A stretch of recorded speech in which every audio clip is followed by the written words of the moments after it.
Splendid Red. The Fat Controller was waiting at the sheds when Thomas arrived, pulling a very battered-up James behind him.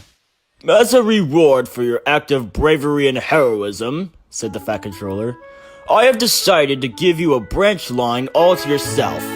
"Oh, thank you, sir," said Thomas. Then he turned to James, who was still shaken up after the crash. "As for you, James, it's off to the works with you in the morning." "Yes, sir," replied James sadly.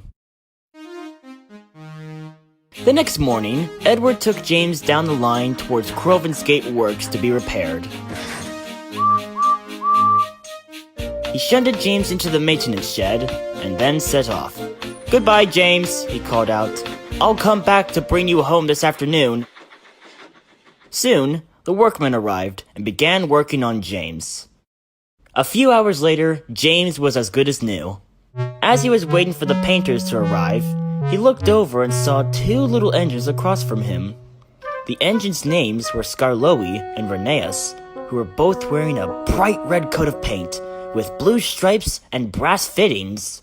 James was fascinated by this. He then looked at his black paint, then back at the little engines. An idea flew into his funnel. Later that afternoon, Edward arrived with the Fat Controller to bring James home. To their surprise, there was James, painted bright red with blue stripes and a brass dome. My, James," boomed the Fat Controller. "That red paint looks splendid on you." "Thank you, sir," said James. "However," continued the Fat Controller, "you still have a lot to learn in the yard. So I've decided that Edward will help you out with your work." But I mustn't say no more, or I will spoil the next story.